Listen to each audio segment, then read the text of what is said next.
الحمدللہ رب العالمین والصلاة والسلام علی سید الانبیاء والمرسلین وعلی آلہ واصحابہ اجمعین الی یوم الدین۔ الحمدللہ آج 18 جون 2023 کو سنڈے کے دن ہمارا یہ پبلک سیشن نمبر 99 منعقد ہونے جا رہا ہے۔ آپ کے یہ ریئل ٹائم سوالات پرچیوں کی شکل میں ایک پورا کمپلیٹ تھدہ میرے پاس پہنچ چکا ہے۔ اسے انشاءاللہ ہم بعد میں ڈسکس کریں گے۔ پہلے اس ویک میں ایک کرنٹ افیئر کے طور پر آپ سمجھ لیں ایک انٹرنیشنل ایشو اس اعتبار سے کہ آلموسٹ دنیا کے تمام انسان جو کسی نہ کسی اعتبار سے ریلیجن کے ساتھ جڑے ہوئے ہیں ان کے لیے یہ اہمیت کا حامل ہے، اور وہ ایشو ہے ہمارے پڑوسی ملک انڈیا میں ایک یوٹیوبر ہیں دھروو راٹھی حفظہ اللہ تعالی من الجنت والناس۔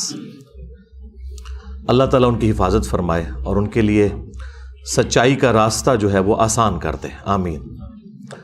دھروو راٹھی جو ہے نا جی، یہ میں سمجھتا ہوں اس دور کے لیے بہت بڑی نعمت ہے اللہ تعالیٰ کی، اور میں پرسنلی ان سے بڑی محبت کرتا ہوں، رسپیکٹ کرتا ہوں ان کی، جو انہوں نے ایفرٹ کی ہے یوٹیوب کی دنیا میں ایک عام آدمی تک سائنٹیفک فیکٹس پہنچانے کے اعتبار سے، اسی طریقے سے جو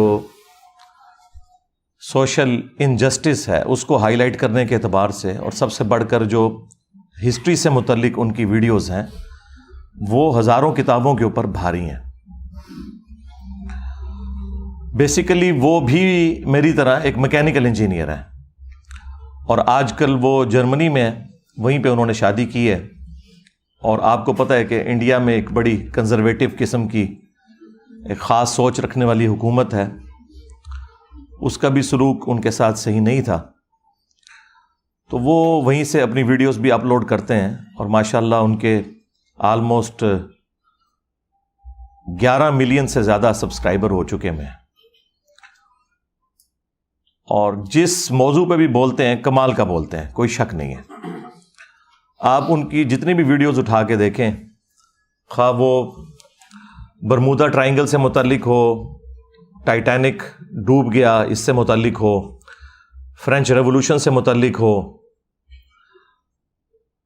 لینڈنگ آن مون اس ٹاپک کے اوپر ہو، آلموسٹ کوئی 500 کے قریب ان کی ویڈیوز اپلوڈ ہو چکی ہوئی ہیں مختلف ٹاپکس کے اوپر، اور میرا خیال ہے کہ اردو جاننے والوں کے لیے یہ بندہ نعمت ہے کہ ان تک یہ تمام انفارمیشن ان کی نیٹو لینگویج میں پہنچ رہی ہے،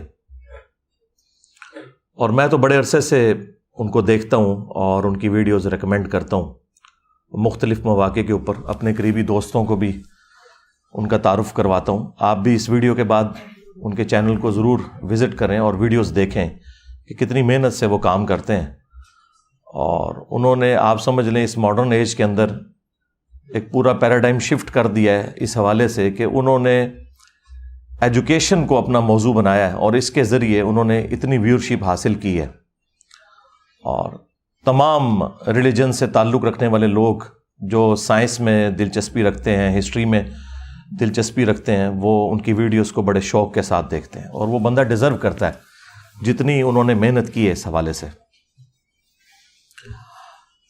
بہرحال یہ جو ابھی ریسنٹ ان کی ایک ویڈیو اپلوڈ ہوئی آلموسٹ ایک ہفتہ پہلے، وہ بھی آلموسٹ 5.3 ملین لوگ دیکھ چکے ہیں۔ Reality of Quran and Bible Abrahamic religion explained اس ٹاپک سے ہے، جس میں انہوں نے جو 3 بڑے بڑے ابراہیمی ریلیجن کہلاتے ہیں، آسمانی مذاہب، جیوز، کرسچنز اور مسلمز، ان کے دین کو انہوں نے ڈسکس کیا ہے، کانسیپٹ آف گاڈ کے حوالے سے، خدا کے تعارف کے حوالے سے۔ اب چونکہ یہ ٹاپک ایسا ہے کہ اس کے ساتھ انصاف کا تقاضا یہ ہے کہ آپ جس ریلیجن پہ بھی بات کر رہے ہیں، آپ اس کی جو پرائمری بکس ہیں ان سے ریفرنس کوٹ کریں گے تو پھر آپ بات ٹھیک کر سکیں گے۔ ادروائز آپ کسی ایک ریلیجن کو چن کے اس کی جو الہامی کتابیں ہیں ان میں سے چند ورسز اٹھا کے اسے ایکسٹراپولیٹ کریں اور باقیوں کے اوپر لگائیں تو یہ ایک علمی طور پر زیادتی ہے۔ اس طرح کی زیادتی پہلے رچرڈ ڈاکنز نے بھی کی اپنی کتاب دا گاڈ ڈیلوژن کے اندر، کہ اس نے کرسچینٹی کو ایک سمجھ لیں سینٹرڈ کرتے ہوئے باقی تمام ریلیجنز کو اسی کھاتے میں ڈال کے اور انہیں نان سائنٹیفک بتانے کی کوشش کی۔ وہ تو خیر ایک بد نیت شخص ہے رچرڈ ڈاکنز، اس کی میں نے کئی ایک بد نیتی والی اپروچز نوٹ کی ہیں، لیکن جہاں تک یہ دھروو راٹھی کا تعلق ہے تو یہ ایک مخلص بندہ ہے۔ مجھے ان کی ویڈیو میں کہیں پہ بھی دو نمبری نظر نہیں آئی، اور پرسنلی میں نے دیکھا ہے کہ وہ جو سپرسٹیشیس قسم کی چیزیں ہوتی ہیں ان کے بھی خلاف وقتاً فوقتاً بولتے ہیں۔ اگرچہ ان کا تعلق انڈیا سے ہے، اس کے باوجود انڈیا میں بھی جو ہندوؤں کے اندر بھی بابا حضرات موجود ہیں، ان باباؤں کو وہ بڑا ننگا کرتے ہیں۔ تو اس حوالے سے تو مجھے ایک خاص عقیدت ہے ان کے ساتھ کہ مشن ایک ہے، بابوں کو ننگا کرنا، جنہوں نے دین کے نام کے اوپر پبلک کا استحصال کیا ہے، ان سے چندے بٹورے ہیں، ان کی دنیا بھی خراب کی ہے، ان کی آخرت بھی خراب کی ہے۔ دوسرا اس حوالے سے بھی مجھے ایک محبت ہے کہ بائی پروفیشن وہ بھی میکینیکل انجینئر ہیں، اس کے باوجود انہوں نے ایک راستہ یہ والا ایجوکیشن کا اڈاپٹ کیا۔ اور آپ میں سے کوئی شاید بعض اوقات یہ سوچتا ہو کہ ایک انجینئر کو اپنے شعبے کے ساتھ انصاف کرتے ہوئے اسی فیلڈ کے اندر کام کرنا چاہیے، تو یہ ایسا نہیں ہے۔ انجینئرنگ آپ کو ایک آپ کے اندر استعداد، جسے آپ کہتے ہیں کمپیٹنسی، پیدا کرتی ہے کہ آپ کا جو انالیسس کرنے والی جو صلاحیت ہے وہ عام لوگوں سے بڑھ کر ہو جاتی ہے۔ اس لیے آپ دیکھیں گے جتنے بھی اس قسم کے لوگ ہیں، حالانکہ مجھے نہیں پتا تھا یہ بندہ انجینئر ہے، میں نے جب اس کی ویڈیوز دیکھی نا تو میں نے تعارف بعد میں اس کا پڑھا، میں نے ویڈیوز دیکھتے ہی نا اپنے دماغ میں سوچ لیا کہ یہ بندہ مجھے لگتا ہے کہ یہ انجینئر ہے، کیونکہ وہ جس طریقے سے چیزوں کو مینیج کر کے اور پراپر فارم میں ارینج کر کے ایک انٹلیکچوئل ترتیب کے ساتھ بیان کرتا ہے، الٹپ ایٹ رینڈم نہیں بیان کرتا، اس سے لگ رہا تھا کہ اس کی ایجوکیشن اس حوالے سے ہے، اور وہ نظر آئی۔ تو ہم کبھی بھی کسی بھی شخص کے بارے میں یہ کامنٹس نہیں کریں گے کہ اسے رائٹ نہیں پہنچتا کہ وہ کسی ٹاپک کے اوپر بات کرے، یہ تو بالکل غیر علمی اپروچ ہے۔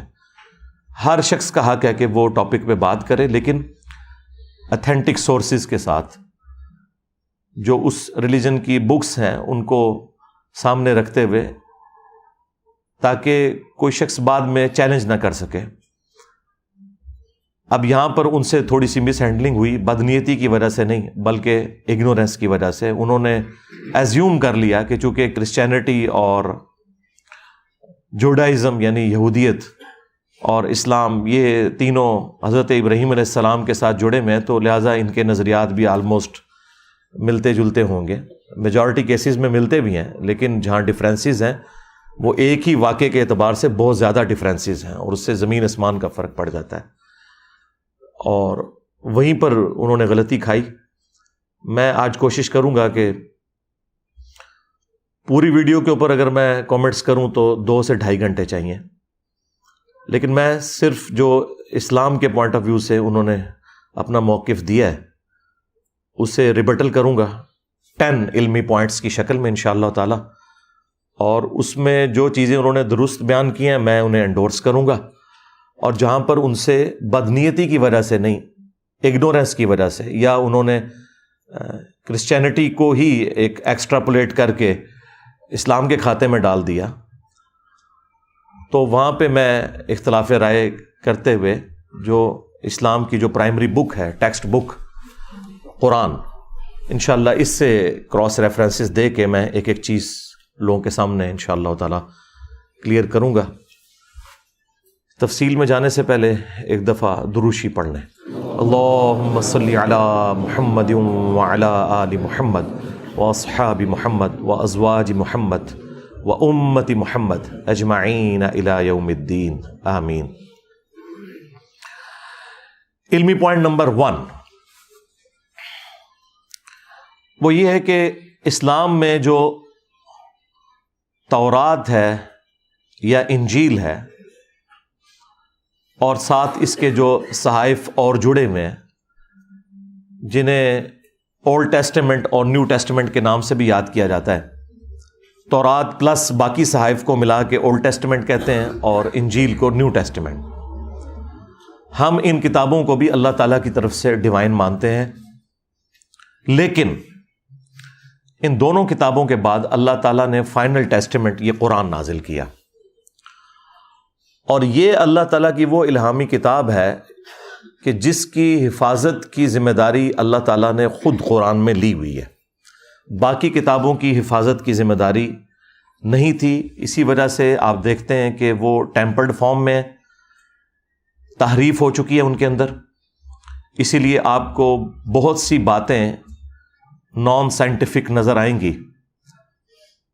اور یہ کیسے ہو سکتا ہے کہ کریٹر آف دا یونیورس کوئی کلام نازل کرے اپنی کریشن سے متعلق، فزیکل فینامنا آف نیچر سے متعلق، اور اس میں اس طرح کے سائنٹیفک ایرر پائے جاتے ہوں. اور سائنس سے مراد اسٹیبلش سائنس، میں ہائیپوتھیسز یا تھیوریز کی بات نہیں کر رہا. یہ ہو نہیں سکتا کہ اس طرح کا کوئی ایرر پایا جاتا ہو. ایرر کا مطلب یہ ہے کہ اس کے اندر تحریف ہوئی ہے، اور یہ مسلمانوں کا ایک بنیادی عقیدہ ہے کہ اولڈ ٹیسٹمنٹ اور نیو ٹیسٹمنٹ دونوں کے اندر تحریف ہو چکی ہوئی ہے، اور صرف یہ فائنل ٹیسٹمنٹ یعنی قرآن یہ محفوظ ہے. اور اس کا ذکر بھی اللہ تعالیٰ نے خود قرآن کے اندر فرما دیا. سورۃ الحجر آیت نمبر 9 کے اندر، اعوذ باللہ من الشیطان الرجیم، بسم اللہ الرحمن الرحیم، انا نحن نزلنا الذکر وانا لہ لحافظون. بے شک اس الذکر یاد دہانی، دی ریممبرنس، اللہ کی یاد دلانے والی کتاب کو ہم نے نازل کیا اور ہم اس کی حفاظت کرنے والے ہیں. اور اس کتاب کی حفاظت کی ذمہ داری اللہ تعالیٰ نے اس لیے لی کہ اگلی کتابیں جب ٹیمپر ہوتی تھی تو پیغمبروں کا سلسلہ مسلسل جاری تھا، اور وہ پیغمبر آ کر انسانیت کو بتا دیتے تھے کہ یہ چیزیں انسانوں نے خود سے داخل کی ہیں، اور اللہ تعالیٰ نے اتنا حصہ اس کا نازل فرمایا. لیکن چونکہ امام کائنات سید الاولین والآخرین شفیع المذنبین اور رحمت للعالمین سیدنا و مولانا امام اعظم محمد رسول اللہ صلی اللہ علیہ وآلہ وسلم اللہ تعالیٰ کے آخری پیغمبر ہیں، تو خدا نخواستہ اگر ان پر نازل کی ہوئی کتاب بھی ٹیمپر ہو جاتی تو پھر اس کی ریمیڈی کے لیے تو کسی اور پیغمبر نے نہیں آنا تھا، اور آپ علیہ السلام کے بعد آنے والی ساری انسانیت وہ جنتی ہو جاتی کیونکہ اکاؤنٹیبل ہی نہ رہتی. جب کتاب ہی اصلی حالت میں نہیں ہے تو جو گمراہی اس تک پہنچی ہے بس جو مرضی وہ عقیدہ اڈاپٹ کر لیتی. تو اس لیے اللہ تعالیٰ نے ختم نبوت کی برکت سے قرآن کو ہمیشہ کے لیے محفوظ کر دیا، اور یہ قرآن اس دنیا پہ اللہ تعالیٰ کا خلیفہ ہے، اللہ تعالیٰ کا نمائندہ ہے پیغمبر کے بعد قیامت تک کے لیے. یہ ایک ٹیکنیکل ریزن ہے جس کی وجہ سے قرآن کو اللہ تعالیٰ نے محفوظ کیا. اب یہ فائنل ٹیسٹمنٹ قرآن جو ہے یہ اگلی کتابوں کی تصدیق بھی کرنے والی کتاب ہے، اور ان کتابوں میں کیا حق ہے کیا باطل ہے اس کو بھی یہ کلیریفائی کرتی ہے. اور اس سے بڑھ کر یہ کتاب اگلی کتابوں کے اوپر نگہبان بھی ہے. اور یہ جو میں دعوے کر رہا ہوں اس کا ذکر بھی قرآن کے اندر اللہ تعالیٰ نے فرما دیا ہے. سورہ آل عمران چیپٹر نمبر 3 کی جو سٹارٹ کی آیات ہیں وہ اسی سے متعلق ہیں. اعوذ باللہ من الشیطان الرجیم، بسم اللہ الرحمن الرحیم، الف لام میم، اللہ لا الہ الا هو الحی القیوم. الف لام میم حروف مقطعات ہیں.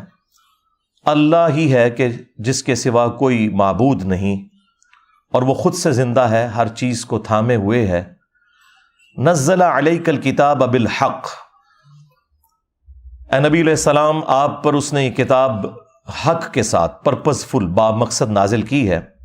مصدقا لما بین یدیہ، جو کہ تصدیق کرتی ہے ان کتابوں کی جو اس سے پہلے نازل ہو چکی ہیں، جو آگے کتابیں گزر چکی، یعنی تورات کی، انجیل کی۔ دو اعتبار سے تصدیق کرتی ہے۔ ایک اعتبار سے تصدیق یوں کرتی ہے کہ یہ کتاب بھی مانتی ہے کہ وہ کتابیں بھی اللہ کی کتابیں تھیں، اور دوسرا قرآن کا آ جانا یہ پریکٹیکلی تصدیق ہے کہ وہ کتابیں بھی درست تھیں، کیونکہ ان کتابوں میں آخری کتاب اور آخری پیغمبر کا ذکر موجود تھا۔ تو پریکٹیکلی جو پروفیسیز ان کتابوں میں موجود تھیں وہ پوری ہوئی ہیں قرآن کے آنے کی وجہ سے۔ تو قرآن نے تصدیق کر دی کہ وہ کتابیں صحیح کہہ رہی تھیں کہ آخری پیغمبر بھی آئیں گے اور ان پر آخری کتاب نازل ہوگی۔ تو دو اعتبار سے یہ کتاب تصدیق کرنے والی ہے۔ وَأَنزَلَ التَّوْرَاةَ وَالْإِنجِيلَ، اور اللہ ہی نے نازل کی تھی تورات بھی اور انجیل بھی، من قبل، اس قرآن سے پہلے، ہدی للناس، پوری انسانیت کی ہدایت کے لیے، وَأَنزَلَ الْفُرْقَانَ، اور اب اللہ تعالیٰ نے یہ فرقان نازل کر دیا ہے جو پوری انسانیت کے لیے ہدایت ہے اور حق اور باطل میں تمیز کرنے والی کتاب ہے، کہ یہ سچائی پر مبنی چیز ہے اور یہ چیز جھوٹی لوگوں نے اللہ کی طرف منسوب کر دی ہے۔ ان الذین کفروا بآیات اللہ، بے شک وہ لوگ جو کہ کفر کرتے ہیں اللہ کی آیات کا، یعنی انکار کرتے ہیں، لہم عذاب شدید، ان کے لیے شدید عذاب ہے، واللہ عزیز ذو انتقام، اور اللہ تعالیٰ غالب ہے اور انتقام لینے والا ہے۔ غالب اتنا ہے کہ چاہے تو اس دنیا میں انتقام لے لے، لیکن یہ اس کی حکمت کا تقاضا ہے کہ دنیا میں چھوٹ دیتا ہے اور آخرت کے دن پکڑ کرے گا۔ اور دوسری چیز جو میں نے بتائی تھی کہ یہ نگہبان ہے اگلی کتابوں کے اوپر، اس کا ذکر اللہ تعالیٰ نے سورۃ المائدہ میں فرمایا ہے، آیت نمبر 48 میں، چیپٹر نمبر 5 ہے یہ۔ وَأَنزَلْنَا إِلَيْكَ الْكِتَابَ بِالْحَقِّ، اور ہم نے نازل کی ہے اے نبی علیہ السلام آپ کی طرف یہ کتاب پرپز فل، با مقصد، حق کے ساتھ، سچائی کے ساتھ، مصدقا لما بین یدیہ، جو کہ تصدیق کرتی ہے جو اس سے آگے کتابیں گزر چکی، من الکتاب، کتاب میں سے، اور یہ تمام کتابیں اصل میں لوح محفوظ سے ہیں، قرآن بھی وہیں سے ہے، بل ہوا قرآن مجید فی لوح محفوظ۔ تو اسی کتاب کا ایک حصہ تورات ہے، اسی کتاب کا حصہ انجیل ہے، اسی کتاب کا حصہ قرآن ہے، اور باقی انبیاء کے صحائف ہیں۔ وَمُهَيْمِنًا عَلَيْهِ، اور یہ کتاب نگہبان ہے ان کتابوں کے اوپر۔ یہ ہے وہ لفظ مہیمن، قرآن مہیمن ہے، نگہبان ہے اگلی کتابوں کے اوپر۔ قرآن یہ اسٹیبلش کرے گا کہ اگلی الہامی کتابوں کی کون سی باتیں درست ہیں اور کون سی باتیں غلط ہیں، جو لوگوں نے اس میں داخل کر دی ہیں، کو ٹیمپر کر دیا ہے، اس کے اندر تحریف کر دی ہے۔ اب اگلا علمی پوائنٹ نمبر 2، جس کا کچھ حصہ میں پہلے ڈسکس کر چکا، کہ قرآن کو اللہ نے محفوظ کیوں کیا؟ اس وجہ سے کہ اب کوئی پیغمبر نہیں آنا تھا۔ البتہ اس کا یہ حصہ کہ اگلی کتابیں ٹیمپر ہو گئی ہیں، اس کا ذکر کہاں قرآن میں موجود ہے؟ وہ ہے سورۃ البقرہ کی آیت نمبر 79 میں، بڑے سخت الفاظ کے ساتھ اللہ تعالیٰ نے اس ٹروتھ کو ریویل کیا ہے۔ فَوَيْلٌ لِّلَّذِينَ يَكْتُبُونَ الْكِتَابَ، تو ہلاکت ہے ان لوگوں کے لیے جو کتاب لکھتے ہیں، بِأَيْدِيهِمْ، اپنے ہاتھوں سے خود کتاب لکھتے ہیں، ثُمَّ يَقُولُونَ هَذَا مِنْ عِنْدِ اللَّهِ، اور پھر یہ کہتے ہیں یہ اللہ کی طرف سے نازل ہوئی ہے، یعنی اللہ کی کتاب میں اپنے پرسنل نوٹس داخل کر کے، خود سے اس کی تعریف کر کے، اور یہ کیوں کرتے تھے؟ وہ من پسند فتووں کے لیے، لوگوں کو خوش کرنے کے لیے۔ اگر کوئی غریب آدمی آ گیا تو اس کو پورے کا پورا دین سکھا دیا، اور اگر کوئی اشرافیہ میں سے آ گیا اور اس کی مرضی کا اسے فتویٰ دینا ہے تو اسے خود سے تبدیل کر کے تعریف کر دی۔ لِيَشْتَرُوا بِهِ ثَمَنًا قَلِيلًا، اور اس کے ذریعے یہ دنیا کی منفعت، جو کہ قلیل منفعت ہے، دنیا کے چند ٹکوں، بلکہ آج کل تو کہنا چاہیے چند روپوں کی چونکہ ٹکا بھی اب 2 روپے کا 1 ٹکا ہو چکا ہے. تو دنیا کی تھوڑی سی منفعت کی خاطر اللہ کی آیات کو وہ بیچ دیتے تھے. فویل لہم مما کتبت، تو اللہ تعالیٰ فرما رہا ہے ہلاکت ہے جو کچھ انہوں نے لکھا، ایدیہم ان کے ہاتھوں نے، وویل لہم مما یکسبون، اور ہلاکت ہے اس کے لیے بھی جو یہ کما رہے ہیں. یعنی جو انہوں نے حرام کمایا وہ بھی ہلاکت ہے، اور جو انہوں نے آخرت کا عذاب کما لیا اپنے لیے یہ ہلاکت ہے.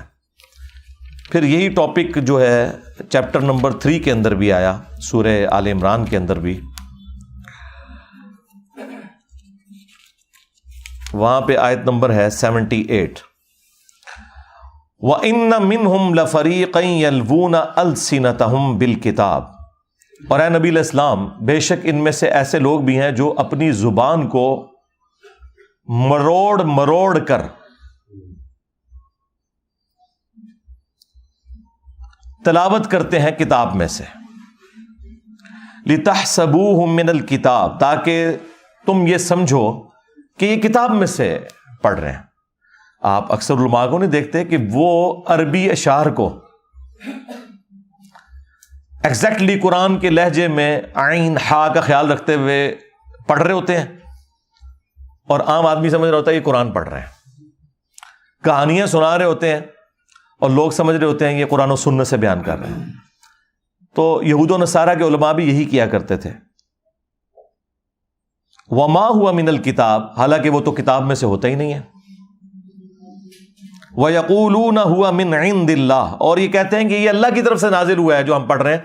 اور کیسے؟ زبانیں مروڑ مروڑ کے، ایکٹنگ کر کر کے. ٹھیک ہے.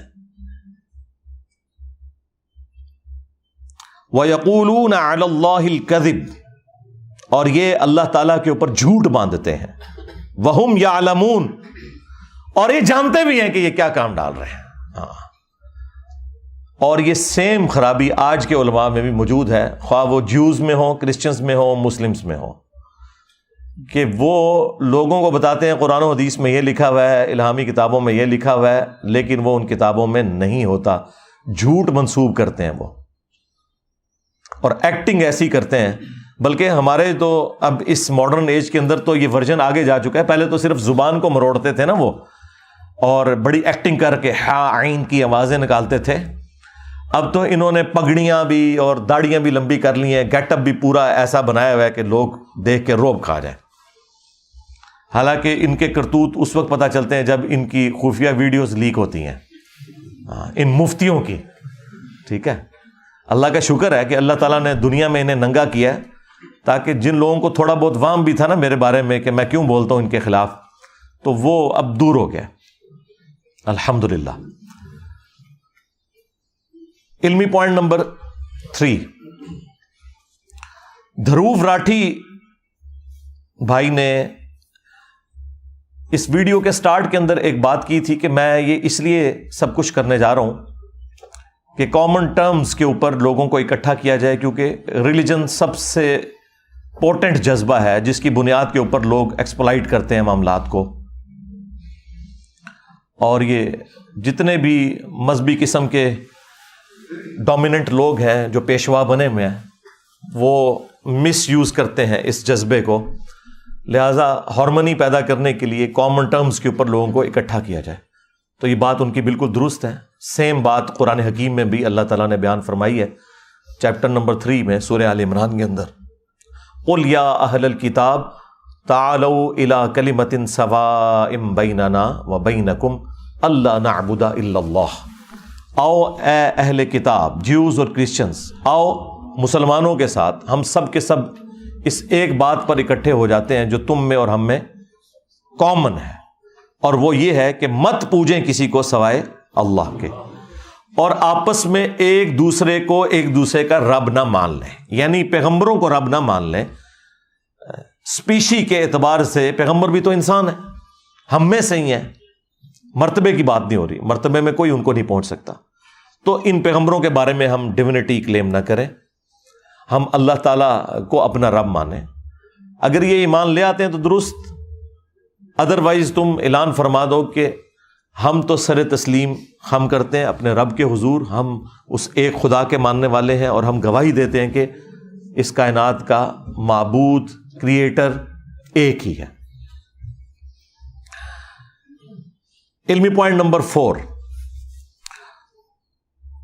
دھروو راٹھی نے اس میں یہ بھی بات کی کہ میں اپنی پوری ویڈیو کے اندر جہاں کہیں بھی گاڈ کا لفظ یوز کروں یا خدا کا لفظ یوز کروں یا بھگوان کا لفظ استعمال کروں یا اللہ کا لفظ استعمال کروں تو یہ سب کے سب الفاظ ایک ہی ہستی کی طرف اشارہ کریں گے، کیونکہ یہ ایک ہی ہستی کے مختلف نام ہیں مختلف ریلیجنز کے اندر۔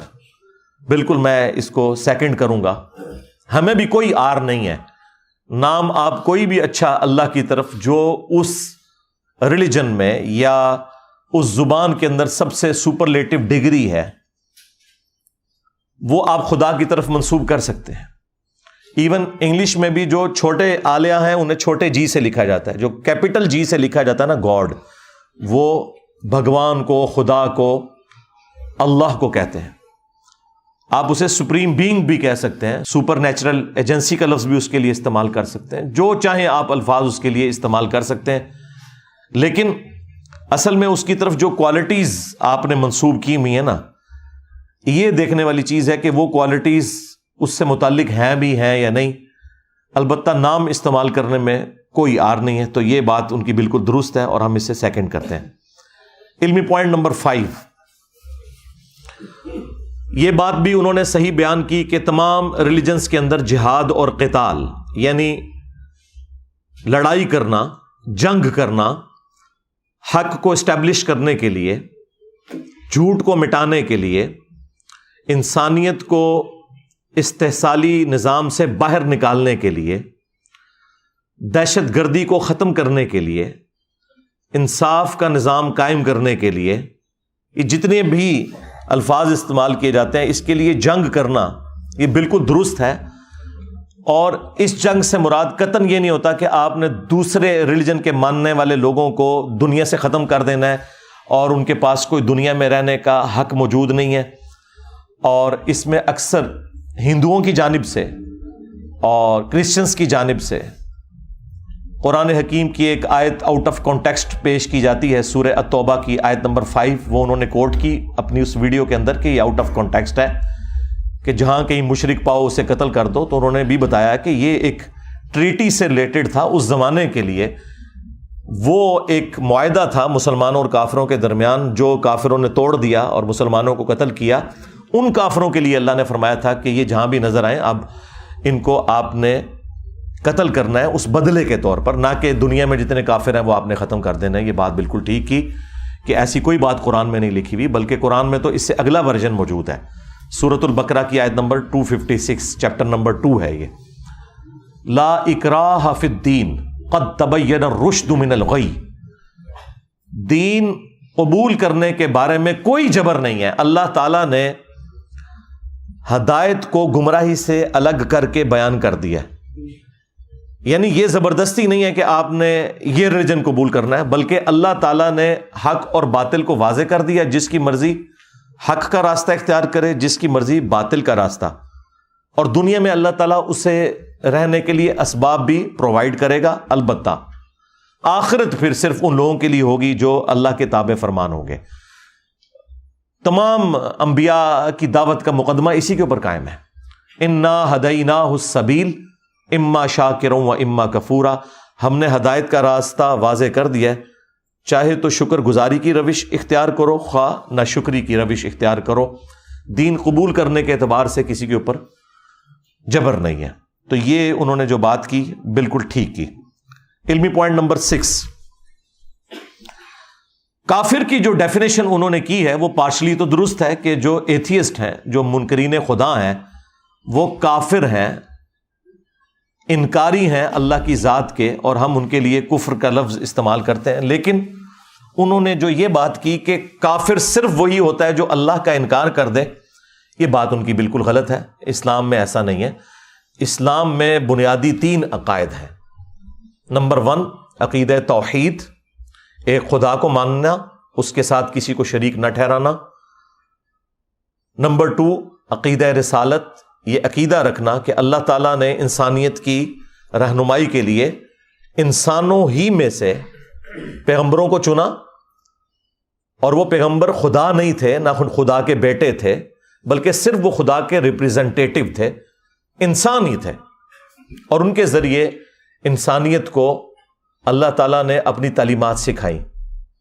اور عقیدہ نمبر 3 ہے عقیدہ آخرت، کہ آپ جو کچھ بھی دنیا میں کرتے ہیں، مرنے کے بعد اللہ تعالیٰ آپ کو دوبارہ زندہ کرے گا، اور آن دا ڈے آف ججمنٹ، قیامت کے دن آپ اکاؤنٹیبل ہیں، جواب دہ ہیں اللہ تعالیٰ کی بارگاہ میں ان تمام اعمال کا جو دنیا میں آپ نے کیے، خواہ وہ حقوق اللہ سے متعلق ہوں یا حقوق العباد، یعنی اللہ تعالیٰ کے حق ہوں یا اللہ کے بندوں کے حق۔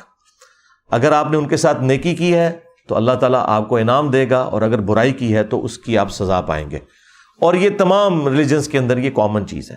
ان تینوں عقیدوں میں سے کسی ایک کا بھی انکار کر دیں تو کافر ہے۔ صرف خدا کا انکار کفر نہیں ہے،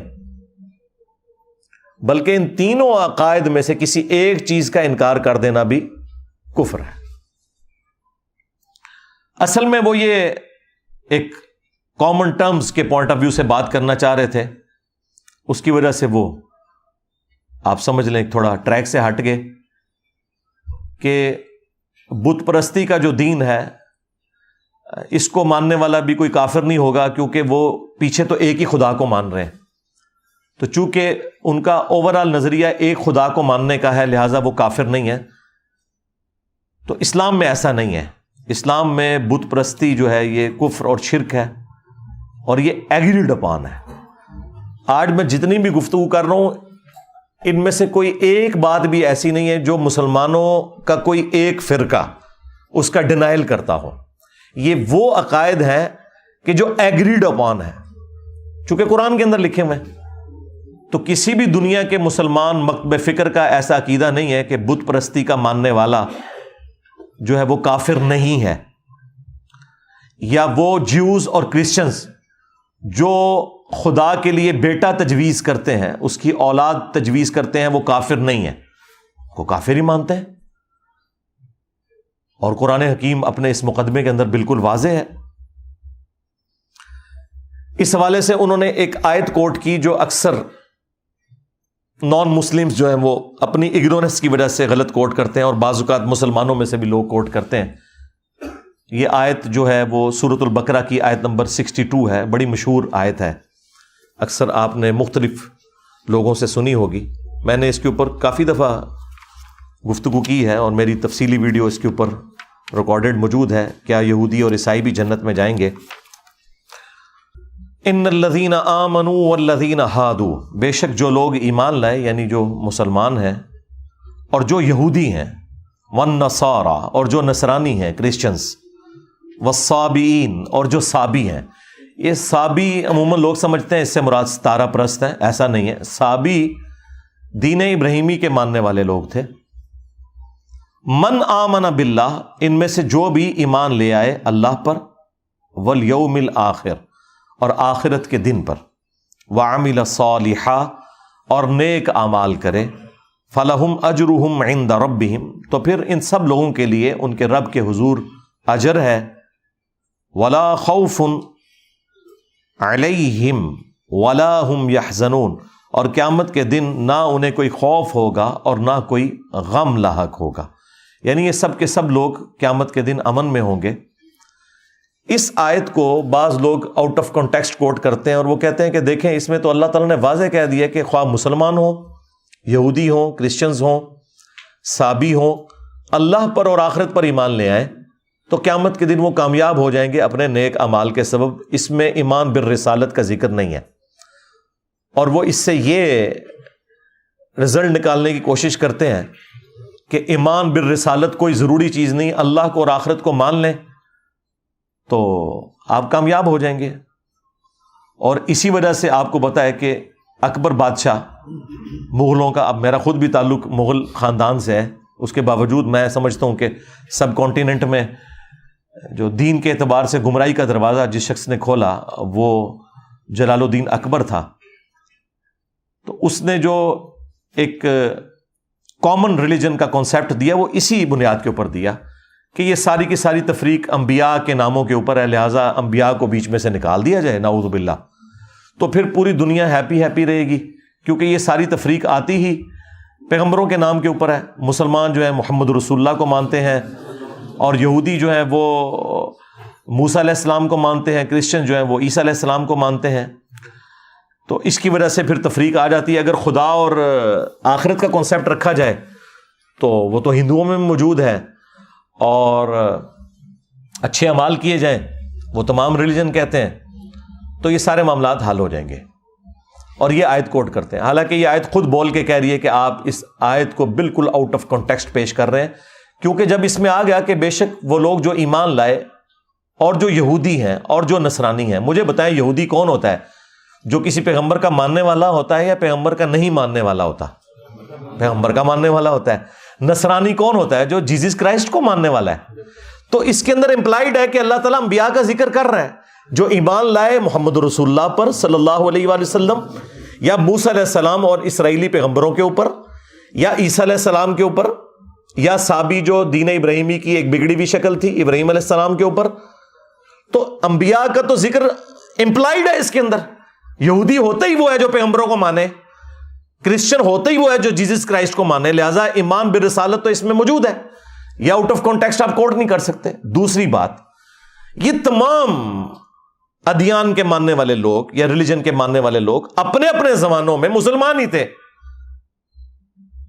جیوز نے جب تک جیزس کرائسٹ کا انکار نہیں کیا تو وہ مسلمان تھے۔ ان تمام انبیاء کو ہم مانتے ہیں، ان کے اصحاب کو ہم مانتے ہیں، لیکن ونس جب جیزس کرائسٹ عیسیٰ ابن مریم کا انہوں نے انکار کیا تو وہ کافر ہو گئے، اگرچہ وہ باقی پیغمبروں کو مانتے تھے لیکن ایک پیغمبر کا انکار کر کے وہ کافر ہو گئے۔ کرسچنز بھی مسلمان ہی تھے، لیکن جب انہوں نے محمد رسول اللہ صلی اللہ علیہ وآلہ وسلم کا انکار کیا تو کافر ہو گئے۔ قرآن کی روح سے جو کوئی بھی اللہ کا انکار کر دے وہ بھی کافر، کسی ایک پیغمبر کا بھی انکار کر دے وہ بھی کافر، اگرچہ وہ اللہ کو بھی مانتا ہو، سارے پیغمبروں کو مانتا ہو، کسی ایک پیغمبر کا بھی انکار کر دے وہ کافر۔ اور یہ قرآن میں لکھا ہوا ہے، وہ ہے پارہ نمبر 6 چیپٹر نمبر 4 سورۃ النساء آیت نمبر 150 سے 152۔ ان الذین یکفرون باللہ ورسلہ، بے شک وہ لوگ جو کہ کفر کرتے ہیں اللہ کا اور اس کے رسولوں کا، وَيُرِيدُونَ أَن يُفَرِّقُوا بَيْنَ اللَّهِ وَرُسُلِهِ، اور وہ اس تلاش میں رہتے ہیں کہ اللہ اور رسولوں میں ایمان لانے میں فرق کر لیں، کہ اللہ کو مانیں گے پیغمبروں کو نہیں مانیں گے، یا اللہ کو مانیں گے فلاں پیغمبر کو مانیں گے فلاں کو نہیں مانیں گے۔ اور یہ میں تشریح جو کر رہا ہوں اس کے اندر لکھی ہوئی ہے، وَيُرِيدُونَ أَن يُفَرِّقُوا بَيْنَ اللَّهِ وَرُسُلِهِ، اور وہ چاہتے ہیں کہ اللہ اور رسولوں میں فرق کر دیں، وَيَقُولُونَ، اور کہتے ہیں، نُؤْمِنُ بِبَعْضٍ، کہ ہم بعض پہ تو ایمان لائیں گے، وَنَكْفُرُ بِبَعْضٍ، اور بعض کا کفر کر دیں گے۔ کفر کا مطلب ہی انکار ہوتا ہے۔ وَيُرِيدُونَ أَن يَتَّخِذُوا بَيْنَ ذَلِكَ سَبِيلًا، اور وہ اس تلاش میں رہتے ہیں کہ وہ درمیان کا راستہ نکال لیں، وہی دین الہی جو دین اکبری تھا کہ درمیان کا راستہ تلاش کر لیں، کہ پیغمبروں کو سائڈ پہ کر دیں۔ اب اللہ تعالیٰ کا ڈیوائن فتویٰ اس کے اوپر، اتنا گاڑا فتویٰ، اولئک ھم الکافرون حقا، ایسے لوگ کٹر کافر ہیں جو اللہ رسولوں میں فرق کر دیں یا رسول اور رسول میں فرق کر دیں، کٹر کافر ہیں۔ وَأَعْتَدْنَا لِلْكَافِرِينَ عَذَابًا مُهِينًا، اور ایسے کافروں کے لیے ذلیل و خوار کر دینے والا عذاب اللہ نے تیار کر رکھا ہے۔ اب ساتھ ہی آ گیا سائملٹینیس کنٹراسٹ، جس میں فٹ ان صرف مسلمز بیٹھتے ہیں۔ والذین آمنوا باللہ، اور وہ لوگ جو کہ ایمان لاتے ہیں اللہ پر، ورسولہ، اور اس کے رسولوں کے اوپر، ولم یفرقوا بین احد منہم، کسی ایک رسول کے معاملے میں بھی کوئی فرق نہیں کرتے، سب کے سب پیغمبروں کو وہ مانتے ہیں۔ اولئک سوف یؤتیہم اجورہم، یہ وہ لوگ ہیں جنہیں عنقریب اللہ تعالیٰ پورا پورا بدلہ دے گا ان کی اس نیکی کا۔ وَكَانَ اللَّهُ غَفُورًا رَحِيمًا، اور اللہ تعالیٰ بخشنے والا اور رحم فرمانے والا ہے۔ اب یہ جو آیات ہیں آیت نمبر 150 سے 152 چیپٹر نمبر 4 سورۃ النساء کی، یہ واضح ثبوت ہے کہ کسی ایک پیغمبر کا انکار کرنے والا بھی کافر ہے۔ ہم مسلمانوں کے نزدیک جیزس کرائسٹ عیسیٰ ابن مریم کا کفر کرنا، ان کا انکار کرنا بھی اتنا ہی بڑا کفر ہے جتنا محمد رسول اللہ کا انکار کرنا صلی اللہ علیہ وآلہ وسلم۔ لہذا کفر کی جو انہوں نے ڈیفینیشن کی وہ قرآن کے اعتبار سے درست نہیں تھی، یہ وہ کلیریفیکیشن تھی جو میں نے ضروری سمجھی۔ علمی پوائنٹ نمبر 7، انہوں نے یہ کانسیپٹ دیا اس کے اندر دھروو راٹھی نے کہ اسلام میں اور کرسچینٹی میں اور جوڈائزم میں اللہ کے سوا کسی اور ہستی کا بت بنانا یہ کفر ہے، یہ حرام ہے۔ ہاں خدا کا اگر بت بنایا جائے تو یہ جائز ہے۔ اور انہوں نے سورۃ النساء کی جو آیت نمبر 48 ہے اور 116، ان اللہ لا یغفر ان یشرک بہ ویغفر ما دون ذلک لمن یشاء، بے شک اللہ تعالیٰ اس گناہ کو تو قیامت کے دن کبھی معاف نہیں کرے گا کہ کوئی شخص شرک کے ساتھ اللہ کے حضور حاضر ہوا، اس کے سوا ہر گناہ کو معاف کر دے گا جس کے لیے چاہے گا۔ تو اس شرک کے گناہ کو انہوں نے ریلیٹ کیا کہ یہ شرک صرف وہ لوگ کر رہے ہیں جو خدا کے علاوہ کسی اور ہستی کا بت بناتے ہیں۔ اگر کوئی خدا کا بت بنائے یا خدا کے محبوب بندوں کا کوئی بت بنا لیتا ہے اور پیچھے دھیان اللہ ہی کی طرف سے ہے کہ یہ اللہ کی طرف لے جانے والی چیزیں ہیں، تو انہوں نے اسلام کے کھاتے میں بھی ڈال دیا اسے کہ یہ اسلام میں بھی کوئی کفر نہیں ہے، نعوذ باللہ من ذالک۔ لیکن انہوں نے کوئی آیت کوٹ نہیں کی اس حوالے سے۔ انہوں نے جو ٹیمپرڈ فارم میں کتابیں ہیں ان کا حوالہ دیا، خیر وہ بھی اس کو بھی میں بریف کر سکتا ہوں، اسے ہم چھوڑتے ہیں، ہم قرآن کے اوپر آتے ہیں۔ میرے بھائی قرآن میں تو بالکل ایسا کوئی کانسیپٹ نہیں ہے، یہ بالکل قرآن کے اوپر اسلام کے اوپر جھوٹ باندھنا ہے کہ اسلام میں کسی قسم کی کوئی بت پرستی کی اجازت موجود ہے، ناٹ ایٹ آل۔ اللہ کا بت بنانے کی بھی اجازت نہیں، تو باقی تو آپ چھوڑ ہی دیں۔ اور وہ مثال میں کہہ رہے تھے کہ آپ کو کیتھولک کے جو چرچز ہیں ان کے اندر آپ کو جیزس کرائسٹ کے مجسمے نظر آئیں گے، اور اس طریقے سے بعض اوقات لوگ، انہوں نے تو خیر یہ حرکت نہیں کی ہے، شکر ہے انہوں نے عقل مندی کا ثبوت دیا کہ وہ خانہ کعبہ کو بت سے تشبیہ دینا۔ تو بھائی دنیا میں جتنے بت بنے ہوئے ہیں آپ کو ان کی آنکھیں نظر آتی ہیں، ہاتھ پاؤں نظر آتے ہیں، کعبے میں آپ کو کون سی آنکھ نظر آ رہی ہے؟ اس کی شکل کہاں سے کسی چہرے سے ملتی جلتی ہے؟ وہ تو جسٹ ایک کمرہ ہے۔ اگر یہ بت ہوتا مسلمانوں کا تو مسلمان جوتیوں سمیت اس کے اوپر چڑھتے۔ سال میں 2 دفعہ غلاف کعبہ چینج ہوتا ہے، اور دونوں دفعہ سعودی حکومت کے جو کارندے ہیں اتنے بڑے بڑے بوٹ پہنے ہوئے اس کے اوپر چڑھتے ہیں، یہ اسے رسپیکٹ دے رہے ہوتے ہیں، جوتیوں سمیت اوپر چڑھے ہوتے ہیں، اور بالکل ٹھیک کرتے ہیں، جوتیوں سمیت ہی چڑھنا چاہیے تاکہ لوگوں کو پتہ چلے کہ یہ ہمارا معبود نہیں ہے، اور نہ یہ ہمارے معبود کی کوئی اس حوالے سے نشانی ہے کہ ہم اس کے آگے جھکتے ہیں۔ باقی کسی کو تفصیلات دیکھنی ہے نا کہ معبود کون سے بنائے ہوئے ہیں تو پی کے فلم دیکھ لیں۔ ہاں، تو وہ جو بت کے ساتھ اسے تشبیہ دیتے ہیں بالکل غلط۔ کون اپنے بت کے اوپر اس طریقے سے چڑھتا ہے؟ وہ ہماری صرف ڈائریکشن ہے مسلمانوں میں یونٹی کے لیے۔ 2 یونٹی کے سمبل ہیں مسلمانوں کے، ایک عربک لینگویج کہ ہماری جتنی بھی عبادات ہیں وہ عربک کے اندر ہے، تاکہ کوئی چائنا کا مسلمان ہو یا رشیا کا مسلمان ہو یا کوئی امریکن مسلم ہو یا سب کانٹیننٹ کا مسلمان ہو، جب وہ جا کے کعبے میں کھڑا ہو یا دنیا میں کہیں بھی کھڑا ہو اور سورۃ الفاتحہ کی قرات شروع ہو تو اس سے یہ نہ لگے کہ یہ جو آگے کھڑا ہے یہ کسی اور دین کا ماننے والا ہے اور میں کسی اور دین کا ماننے والا ہوں، یا یہ دین تو ایک ہے، یہ کسی اور جو ہے وہ نسل سے تعلق رکھنے والا ہے، کسی اور تہذیب سے تعلق رکھنے والا ہے۔ نہیں، وہ سب کے سب ایک جیسے لگتے ہیں۔ یہ اسلام کی یونٹی کے سمبل ہیں 2، عربک لینگویج اور قبلہ، جو ہماری ڈائریکشن ہے، ہم اسے قبلہ کہتے ہیں۔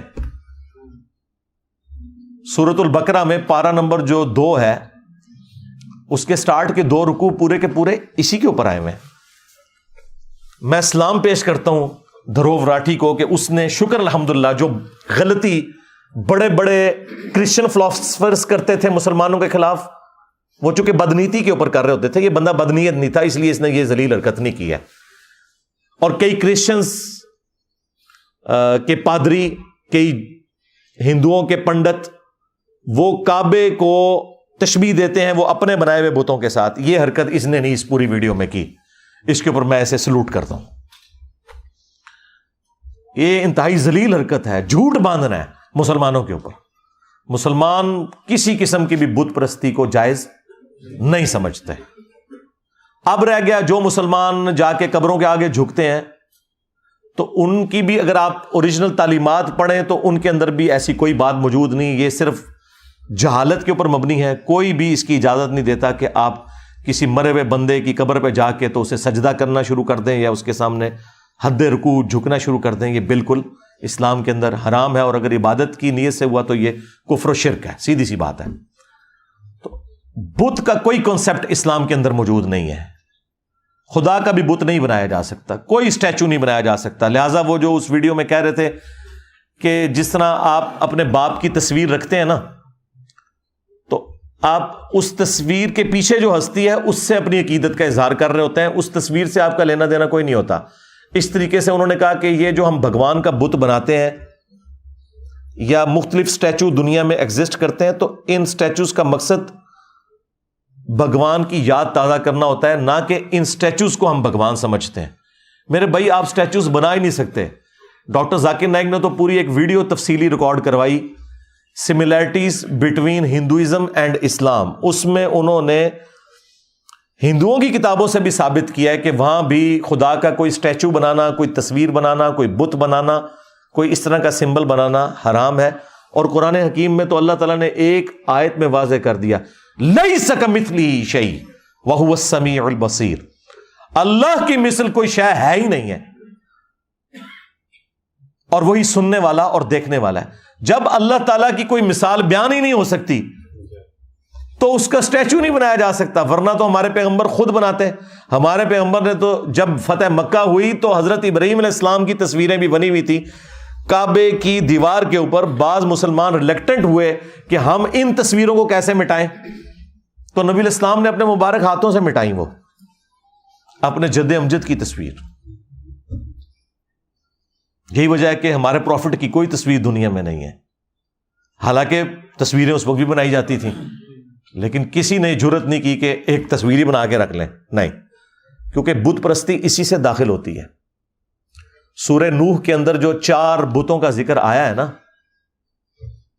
جو قوم نوح پوجا کرتی تھی، اور جب قوم نوح ان بتوں کو پوج رہی ہے تو اس کا مطلب ہے کہ حضرت نوح علیہ السلام سے پہلے سے یہ بت پرستی کا سلسلہ شروع ہوا ہوا ہے، اور اس کی تفصیل قرآن میں تو نہیں آئی ہے، صرف بتوں کے نام آئے ہیں، لیکن صحیح بخاری کے اندر اس کی تفصیل موجود ہے کہ بیسیکلی یہ حضرت نوح علیہ السلام سے پہلے ان کی قوم کے اندر اللہ کے نیک بندے ہوا کرتے تھے۔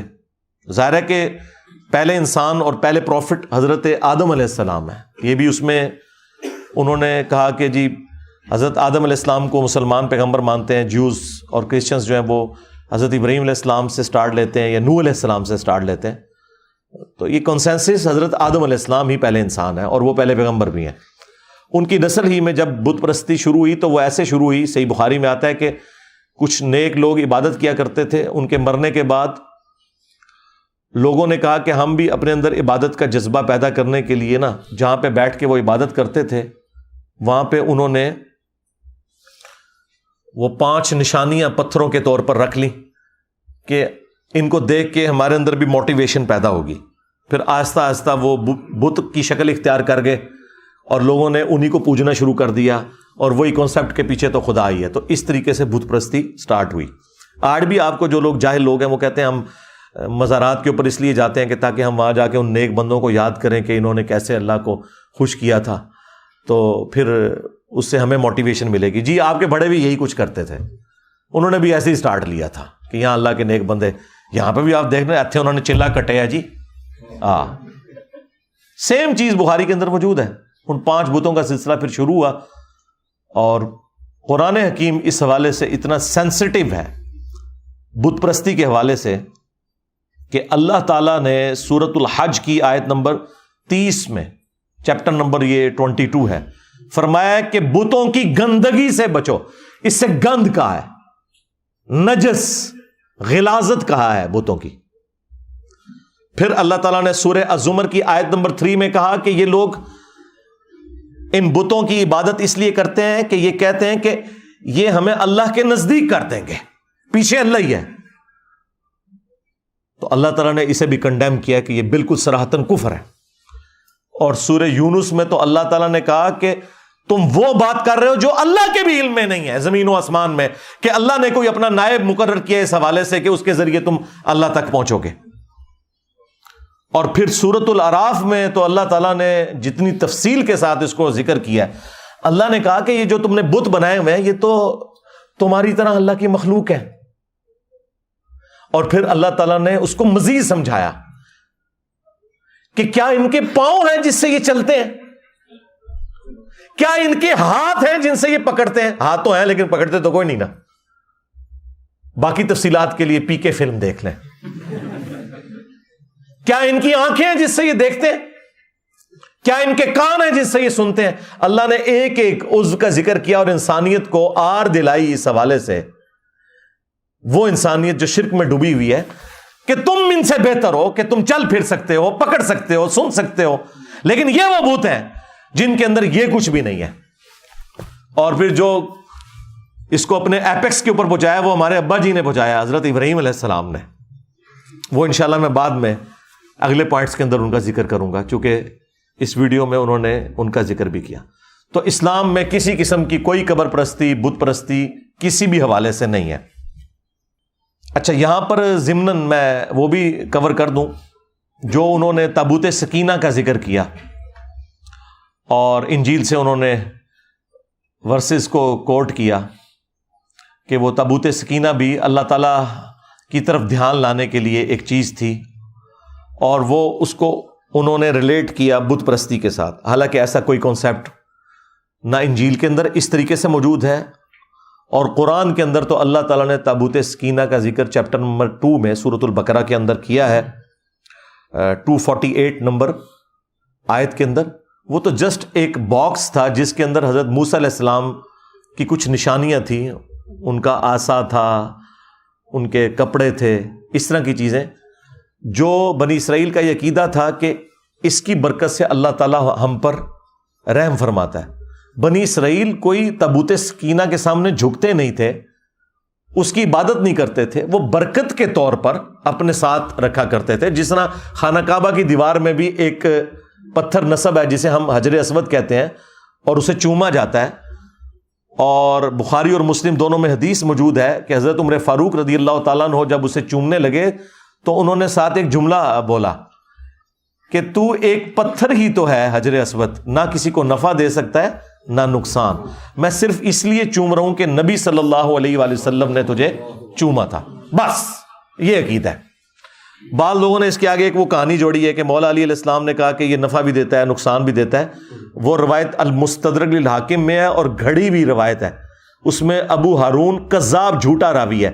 لیکن اگر اس کی بھی کوئی تعویل کرتا ہے تو وہ اس اعتبار سے ہے جو جامع ترمذی کے اندر موجود ہے کہ یہ جنتی یاقوت تھا اور لوگوں کے گناہوں کی نحوست کی وجہ سے یہ بلیک ہو گیا، اور جو لوگ بھی وہاں اسے چومتے ہیں قیامت کے دن اللہ کے حضور وہ گواہی دے گا لوگوں کی نیکی کی. بس اس سے زیادہ کوئی ذکر موجود نہیں ہے کہ وہ کسی کو نفع نقصان دے سکتا ہے. تو گواہی کیا صرف حجر اسود دے گا؟ اس پلانٹ ارتھ پہ ہر وہ حصہ زمین کا جس پہ آپ نماز پڑھتے ہیں، اللہ کی یاد کرتے ہیں، یا آپ نے کسی انسان کے ساتھ نیکی کی ہوئی ہے، وہ ہر چیز قیامت کے دن آپ کے اعمال کی گواہی دے گی. یہ کوئی حجر اسود کی خصوصیت نہیں ہے صرف. لہٰذا اس طرح کے پتھروں کے کانسیپٹ نکالنا اور یہ اس طریقے کے نگینے بھی پہننا، یہ عقیق ہے اور یہ فلاں کر دیتا ہے. بھائی جو جنت کا یاقوت ہے حجر اسود، وہ کسی کو نفع نقصان نہیں دے سکتا، تو دنیا کے تو پتھر شاہی کوئی نہیں.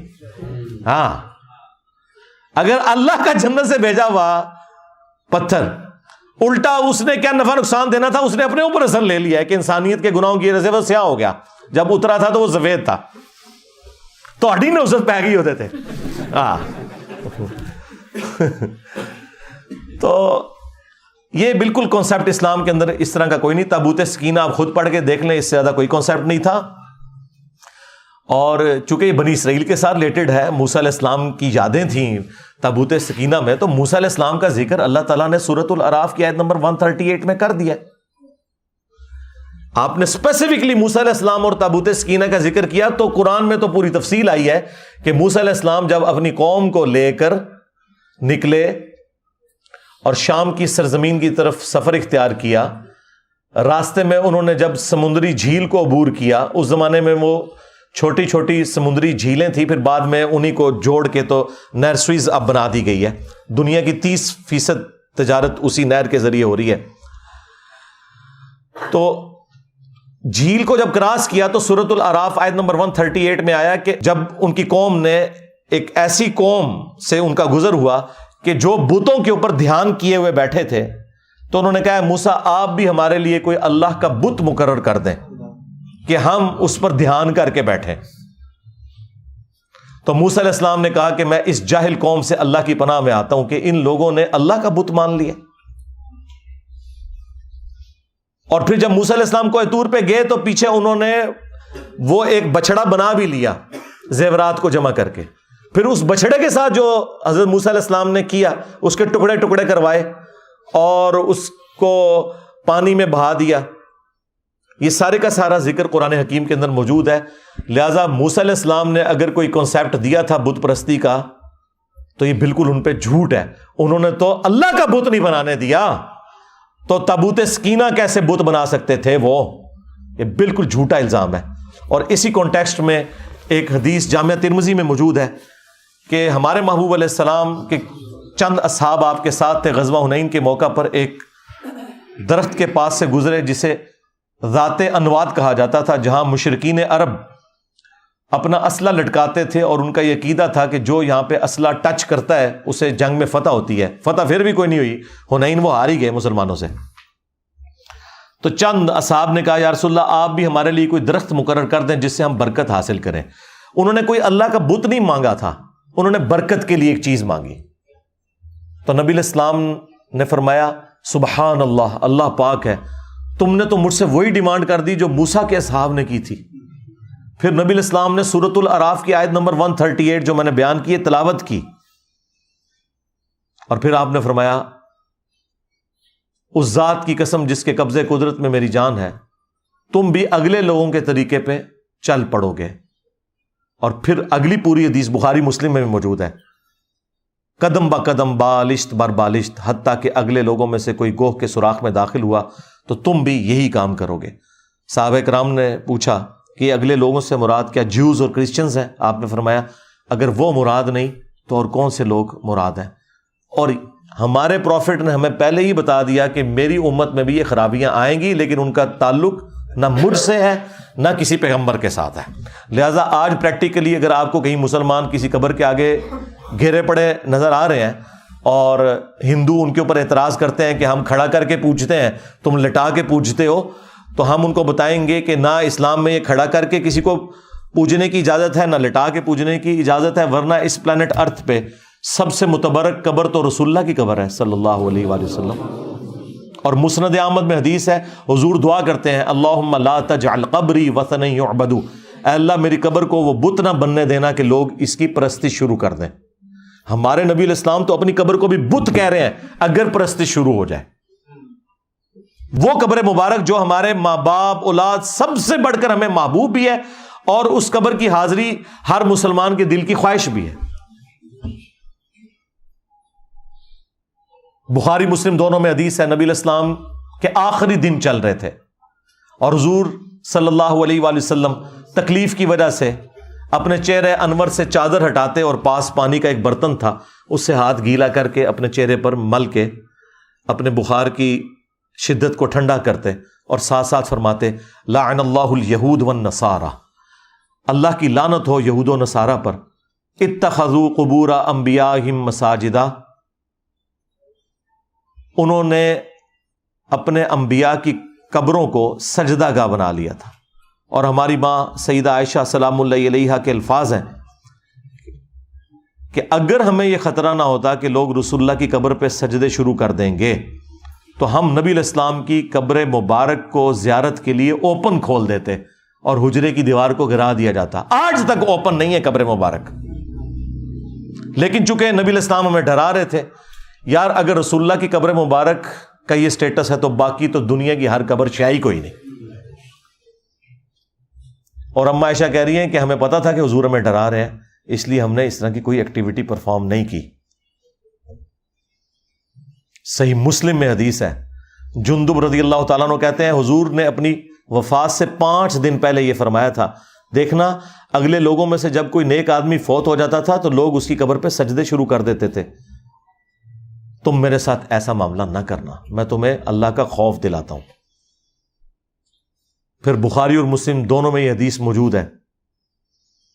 ہماری 3 مائیں یعنی نبی علیہ السلام کی 3 بیویاں سیدہ ام سلمہ، ام حبیبہ اور سیدہ عائشہ رضی اللہ عنہن اجمعین وعلیہم السلام اجمعین حضور کے پاس بیٹھی ہوئی تھی. ظاہر ہے حضور کے آخری دن چل رہے تھے، تو ام سلمہ اور ام حبیبہ جو سینئر صحابیات میں سے ہیں، انہوں نے ہجرت حبشہ بھی کی ہے، ہجرت مدینہ سے بھی جو بہتر ہجرت تھی. اس وقت یہ اپنے خاوندوں کے عقد میں تھی، اس وقت جو ان کے خاوند تھے تو ان کے ساتھ انہوں نے ہجرت کی. تو وہ ذکر کرتی ہیں کہ جب ہم وہاں گئے تھے تو ہم نے ماریا نام کا ایک گرجا دیکھا تھا حبشہ میں. تو نبی علیہ السلام کے آخری دن چل رہے ہیں اور آپ تکلیف میں ہیں، آپ فوراً اٹینٹو ہو گئے اور آپ نے کہا یہی تو ان میں خرابی تھی، کیونکہ انہوں نے ساتھ ذکر کیا کہ ہم نے وہاں کچھ تصویریں بھی لٹکی ہوئی دیکھی تھی اس گرجے کے اندر. آپ علیہ السلام نے فرمایا یہی تو ان میں خرابی تھی کہ یہود و نصارہ میں جب کوئی نیک آدمی فوت ہو جاتا تھا یا پیغمبر تو اس کی قبر پہ تصویریں لٹکا لیتے تھے، پھر آہستہ آہستہ وہاں پہ سجدے شروع کر دیتے تھے. قیامت کے دن یہ لوگ بدترین مخلوق بنا کے اللہ کے حضور اٹھائے جائیں گے. جناب اسلام میں تو پیغمبروں کا کوئی بت نہیں تو باب شاہی کوئی نہیں. ہاں اگر پیغمبروں کا بت نہیں ہے تو اللہ تعالیٰ کے بت کے بارے میں تو کوئی سوچے بھی نہ. لہذا بت پرستی خواہ خدا کا بت بنایا جائے یا کسی پیغمبر کا، اسلام میں ٹوٹلی یہ کفر ہے. یہ کانسیپٹ میں نے کلیئر کر دیا الحمدللہ. علمی پوائنٹ نمبر 8 تھرڈ لاسٹ، قصے آدم اور ابلیس کے حوالے سے بھی دھروو راٹھی نے تفصیلی گفتگو کی، لیکن وہی سب جو جیوز اور کرسچنس کے ہاں پایا جاتا ہے وہ بیان کیا، اور عجیب بےہودہ قسم کی تصویریں بھی اس میں دکھائیں. اس کی وجہ سے کچھ مسلمان ان سے ناراض بھی ہوئے. وہ ناراض ہونے کی ضرورت اس لیے نہیں ہے کہ وہ جیوز اور کرسچنس کے اندر وہ سب کچھ چل رہا ہے. ہاں ہمارے لیے تکلیف دہ چیز ضرور ہے، لیکن یہ ان کا عمل کسی بدنیتی کے اوپر مبنی نہیں ہے. انہوں نے ایکسٹراپولیٹ کر لیا شاید اس کو، تو اسلام کا ان تصویروں کے ساتھ کوئی تعلق نہیں، نعوذ باللہ. بہرحال جو جیوز اور کرسچنز ہیں یہ گمراہی انہی کے کھاتے میں، ان کی بھی اللہ تعالیٰ اصلاح فرمائے. تو قصہ آدم اور ابلیس کے حوالے سے انہوں نے بیان کیا اور ایو کا ذکر کیا، یعنی اما حوا کا، اور کہا کہ چونکہ انہوں نے ہی یہ غلط طرف لگایا تھا آدم علیہ السلام کو، اس کی سزا میں وہ قیامت تک کے لیے اللہ تعالیٰ نے ان کے ساتھ ایک لیبر پین والا سلسلہ شروع کر دیا، پریگنینسی کی تکلیف ڈال دی اور انسان کے اوپر، مرد کے اوپر تکلیف اور مشقت ڈال دی کمائی کی. تو یہ ساری سزا ملی. یہ سزا نہیں تھی، یہ اللہ کا ڈیوائن پلان تھا. اللہ تعالیٰ نے یہ ایکٹیویٹی پرفارم ہونے سے پہلے ہی فرما دیا تھا، انی جاعل فی الارض خلیفہ. فرشتوں کو کہہ دیا تھا میں زمین میں عنقریب اپنا خلیفہ بنانے والا ہوں. اور بعد میں قصہ آدم اور ابلیس ہوا ہے. یہ اللہ کا ڈیوائن پلان تھا. ایگزیکیوشن کسی بھی ذریعے سے ہوتی ہے، بہرحال یہ اللہ تعالیٰ نے پلان کیا تھا کہ اللہ تعالیٰ نے ایسی مخلوق پیدا کرنی ہے. تو یہ اللہ تعالیٰ نے ہمارے ساتھ چیزیں جوڑی ہوئی ہیں، یہ اللہ کے ڈیوائن پلان کا حصہ ہے. انسان کے ساتھ جس طرح نیند، بھوک، ٹوائلٹ، یہ تمام حاجتیں جڑی ہوئی ہیں، اس طرح اللہ کے یہ پلان کا حصہ تھا کہ مرد نے جو ہے وہ معیشت کی تکلیف اٹھانی ہے اور عورت نے گھر بار کو دیکھنا ہے اور پریگنینسی کی تکلیف سے گزرنا ہے. یہ کوئی سزا نہیں تھی، نعوذ باللہ. یہ بالکل کانسیپٹ غلط ہے. پھر اس میں جو انہوں نے بیان کیا کہ وہ سانپ کی شکل میں آیا اسلام میں کوئی ایسی بات نہیں کہ سانپ کی شکل میں گیا. شیطان کو وسوسہ دلانے کے لیے فزیکلی انٹرسٹ کی ضرورت نہیں ہے, وہ انٹلیکچوئل بھی وسوسہ دلا سکتا ہے. اور بیسیکلی اللہ نے ایک پروٹوٹائپ ٹیسٹ رکھا تھا. دیکھیں سب طرف جنت میں جانے کی اجازت تھی سوائے ایک درخت کے. یہ کنسپٹ تھا کہ دنیا میں بھی چند چیزیں حرام کروں گا, باقی چیزیں جائز ہوں گی, حرام سے بچنا ہے. اور وہ حرام بھی دنیا میں ہوں گی, آخرت میں انعام کے طور پہ وہ چیزیں مل جائیں گی. جس طرح مرد کے لیے سونا حرام ہے, آخرت میں ملے گا. مرد کے لیے دنیا میں 4 سے زیادہ بیویاں کرنا حرام ہے, آخرت میں یہ کوئی اس طرح کی کوئی ریسٹرکشن نہیں ہے. دنیا کے اندر آپ نے اس طرح کے معاملات کو لے کے چلنا ہے. یہ چیزیں تھیں, تو اس میں کچھ چیزیں ان سے غلوف کے درجے میں بیان ہوئی. وہ اسلام کا کنسیپٹ نہیں ہے, ہم اسے ٹوٹلی کنڈیم کرتے ہیں. اسلام کے اندر قصہ آدم اور ابلیس قرآن کے اندر 7 دفعہ ہے. سورۃ البقرہ کے اندر, سورۃ الاعراف کے اندر, سورۃ الحجر کے اندر, سورہ صاد کے اندر, سورہ بنی اسرائیل کے اندر, سورہ طٰہٰ کے اندر اور سورۃ الکہف کے اندر. 7 جگہ اللہ تعالیٰ نے اس واقعے کو بیان کیا. اس میں سورۃ الاعراف ذرا تفصیل کے ساتھ ہے, لیکن ہر جگہ تثنیہ کے صیغے سے بات ہوئی ہے. عربی میں جمع 3 سے شروع ہوتا ہے, سنگولر یعنی واحد, اس کے بعد تثنیہ یعنی 2 کا صیغہ. جیسے واحد کا صیغہ ہے مشرق اور مغرب, اور تثنیہ کا صیغہ ہے مشرقین اور مغربین, 2 مشارق, 2 مشرقیں اور 2 مغرب. اور جمع کا صیغہ ہے مشارق اور مغارب, 2 سے زیادہ مشرقیں اور 2 سے زیادہ مغربیں. 360 مشرق اور 360 کے قریب یا 365 کہہ لیں مغرب ہوتے ہیں نا.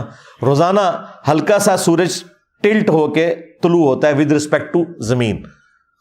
وہ سائنٹیفک پوائنٹ آف ویو سے نہیں میں بات کر رہا, یعنی کامن آبزرویشن کے پوائنٹ آف ویو سے بات کر رہا ہوں.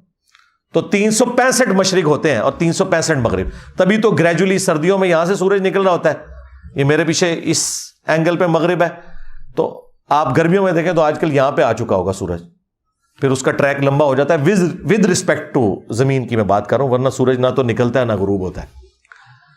تو قرآن حکیم میں قصہ آدم اور ابلیس میں تثنیہ کا صیغہ آیا ہے. ان دونوں نے یہ کیا, ان دونوں نے یہ کیا, ان دونوں کے ساتھ یہ ہوا. کہیں ایک جگہ بھی ایسی نہیں ہے جہاں پہ اللہ تعالیٰ نے حضرت حوا کو, ایو کو سنگل آؤٹ کیا ہو کہ یہ ایو نے سارا کام خراب کیا ہے. دونوں نے کیا. تو اسلام میں بالکل ایسا کوئی کانسیپٹ نہیں ہے, نعوذ باللہ من ذالک, کہ یہ حضرت آدم علیہ السلام اس میں بری ذمہ ہے اور یہ سارا قصور جو ہے وہ ایو کا ہے. اسلام اس کانسیپٹ کو نہیں مانتا. ہاں مشورہ اگر دینے والی بات ہے وہ الگ بات ہے, کیا تو حضرت آدم علیہ السلام نے اپنی مرضی سے. صحیح بخاری میں یہ ضرور آتا ہے کہ مشورہ دیا تھا سیدہ حوا نے, لیکن کیا تو مرضی سے نا. وہ تو کوئی مرد بھی دوسرے مرد کو غلط مشورہ دے سکتا ہے, لیکن جب کوئی کرتا ہے تو وہ اپنی ول سے کرتا ہے, کوئی کان سے پکڑ کے نہیں کیا کسی نے. اسی لیے اللہ تعالیٰ نے سنگل آؤٹ کبھی بھی نہیں کیا, بلکہ ایک جگہ پر اللہ تعالیٰ نے آدم علیہ السلام کو سنگل آؤٹ ضرور کیا ہے, لیکن پورے قرآن میں کہیں ایو کو سنگل آؤٹ نہیں کیا. ہمیشہ تثنیہ کے صیغے سے بات ہوئی ہے کہ ان دونوں نے کیا, ان دونوں نے یہ کیا, ان دونوں کے ساتھ یہ ہوا. تثنیہ کے صیغے کے ساتھ بات ہوئی ہے, واحد کے صیغے کے ساتھ بات نہیں ہوئی. باقی جو اسلام میں ماں باپ کا کانسیپٹ ہے عزت کا, وہ صرف اس وجہ سے نہیں ہے کہ ماں باپ مشقت اٹھاتے ہیں اولاد کے لیے, بلکہ اللہ تعالیٰ نے یہ ڈیوائن حق اپنی طرف سے رکھا ہے. قرآن حکیم میں 4 جگہ اللہ تعالیٰ نے توحید کے بعد ماں باپ کے حق کا ذکر کیا ہے. ٹاپ آف دا لسٹ جو 10 کمانڈمنٹس آئی ہیں سورہ بنی اسرائیل میں, جو قرآنک ورژن آف 10 کمانڈمنٹس ہیں, اس کے سٹارٹ میں آیا وَقَضَىٰ رَبُّكَ أَلَّا تَعْبُدُوا إِلَّا إِيَّاهُ, اور تمہارے رب نے یہ بات طے کر دی تھی کہ مت پوجنا کسی کو سوائے اس کے, وَبِالْوَالِدَيْنِ إِحْسَانًا, اور والدین کے ساتھ احسان کرنا. اور پھر یہاں پہ نہیں روکا, پھر فرمایا کہ اگر بڑھاپے کی حالت میں تم ان دونوں کو پاؤ اپنے پاس یا کسی ایک کو بھی تو انہیں اف بھی نہ کہنا اور اپنے کندھے عاجزی کے ساتھ جھکا کے ان کے سامنے رکھنا اور ان کے لیے دعا کرتے رہنا، رب ارحمہما کما ربیانی صغیرا، اے رب ہمارے جس طرح بچپن میں کچھ بھی نہیں تھا، کوئی طاقت نہیں تھی میرے میں اور میرے ماں باپ نے مجھے پالا تھا، اب بڑھاپے میں یہ کمزور ہے، تو ان کے اوپر رحم فرما، آمین۔ تو یہ کانسیپٹ ہے اسلام میں، الحمدللہ۔ اور ساتھ ہی ساتھ جو یہ حضرت آدم علیہ السلام کے ذریعے انسانیت کا سلسلہ شروع ہوا، اس کا مقصد وہ اللہ تعالیٰ نے سورہ ہود میں اور سورۃ الملک میں بیان کیا، لِيَبْلُوَكُمْ أَيُّكُمْ أَحْسَنُ عَمَلًا، یہ ہم نے ساری کی ساری کائنات اور تمہیں اس لیے پیدا کیا تاکہ ہم تمہیں جانچیں تم میں سے کون نیک اعمال کرتا ہے۔ قیامت کے دن جو نیک اعمال کرنے والے ہیں ان کے لیے جنت اور جو برے اعمال کرنے والے ہیں ان کے لیے جہنم۔ اللہم اجرنا من النار۔ علمی پوائنٹ نمبر 9، وہ سیدنا نوح علیہ السلام کے طوفان سے متعلق جو انہوں نے کہا کہ نوح علیہ السلام کا طوفان اس لیے آیا کہ اللہ تعالیٰ کو ریگریکٹ ہوا، اللہ تعالیٰ کو پشیمانی ہوئی، نعوذ باللہ، کہ میں تو انسانیت پیدا کر کے ایک قسم کا پچھتا رہا ہوں اس حوالے سے کہ یہ تو سارے کے سارے جو ہے وہ گمراہی ہو گئے ہیں۔ حالانکہ اللہ تعالیٰ کے علم میں یہ ساری باتیں تھی کہ کیا ہوگا، وہ تو اللہ کے ڈیوائن پلان کا حصہ ہے۔ اللہ نے قرآن میں واضح کہہ دیا وَلَقَدْ ذَرَأْنَا لِجَهَنَّمَ كَثِيرًا مِّنَ الْجِنِّ وَالْإِنسِ، بے شک جنوں اور انسانوں کی اکثریت جہنم میں ہی جانے والی ہے، یہ اللہ کو بھی پتا تھا۔ کوئی اللہ تعالیٰ کو پشیمانی نہیں ہے، کیونکہ جہنم میں تو انسانوں نے جانا ہے، اللہ تعالیٰ تو بے نیاز ہے، اپنے کرتوتوں کی وجہ سے جانا ہے۔ اللہ کی طرف سے کوئی زیادتی نہیں ہے، اللہ نے پیغمبروں کے ذریعے حق کا حق ہونا اور باطل کا باطل ہونا بتا دیا ہے، اور اس سے بھی پہلے ہماری انسٹنکٹ میں رکھ دیا ہے، ہماری جبلت میں۔ ہر انسان خواہ اس تک پیغمبر کی دعوت پہنچی ہو یا نہ پہنچی ہو، جھوٹ بولنے کو وہ برا سمجھتا ہے، سچ بولنے کو اچھا سمجھتا ہے، کسی کو دھوکہ دینے کو وہ برا سمجھتا ہے، کسی کے ساتھ خیر خواہی کرنے کو اچھا سمجھتا ہے۔ ہالی ووڈ کی فلم میں بھی اینڈ پہ سچ کی جیت دکھائی جاتی ہے، کیوں؟ یہ ہماری انسٹنکٹ کے اندر موجود ہے کہ ہم نے سچ کا ساتھ دینا ہے۔ اس کی وجہ سے اگر پیغمبروں کی دعوت نہ بھی پہنچے تب بھی انسان اکاؤنٹیبل ہے اللہ تعالیٰ کی بارگاہ میں۔ تو یہ کانسیپٹ جو ہے ریلیجن کا وہ بالکل کرسٹل کلیئر ہے۔ لہذا نوح علیہ السلام کے حوالے سے جو انہوں نے ذکر کیا، یہ علمی پوائنٹ نمبر 9 میں ان سے مس ہینڈلنگ ہوئی کہ اللہ تعالیٰ اس حوالے سے پشیمان ہوا، ایسا کوئی نہیں ہے۔ اللہ تعالیٰ نے سورۃ الانعام میں واضح فرمایا ہے کہ غیب کی کنجیاں، دا نالج آف ان سین، وہ اللہ ہی کے پاس ہے، اور جو کچھ بھی خشکیوں میں ہے یا سمندروں میں وہ اسے جانتا ہے، اور کوئی پتا نہیں گرتا، خواہ سمندر کے اندر کوئی درخت سے پتا ٹوٹے یا خشکی میں، مگر اس کے علم میں، اور زمین کی گہرائیوں میں کوئی دانہ نہیں پھوٹتا، billions and trillions of seeds میں سے درخت نکل رہے ہیں اور پودے نکل رہے ہیں، لیکن اللہ تعالیٰ فرماتا ہے ہر دانے کو میں جانتا ہوں، اور یہ میں نے لوح محفوظ میں پہلے ہی لکھ لیا ہوا ہے۔ اور سورہ الحدید میں تو اللہ تعالیٰ نے فرمایا کہ کوئی مصیبت بھی ایسی نہیں ہے جو انسانیت پہ یا اس پلانٹ ارتھ پہ آتی ہے یا کسی انڈیویجول انسان کے اندر آتی ہے۔ پلانٹ ارتھ پہ زلزلہ،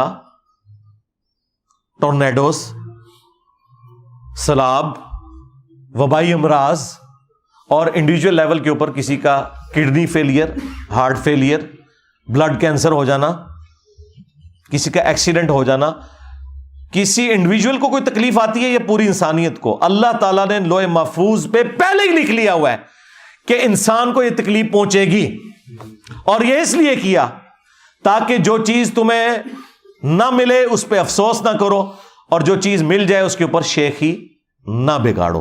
تو اللہ تعالیٰ کا تو کنسیپٹ اسلام میں یہ ہے کہ اللہ تعالیٰ کے علم میں ہر چیز ہونے سے پہلے ہے، یہ نہیں ہے کہ ہونے کے بعد علم میں آتی ہے۔ لہٰذا یہ بالکل کنسیپٹ غلط تھا نوح علیہ السلام کے ریفرنس سے۔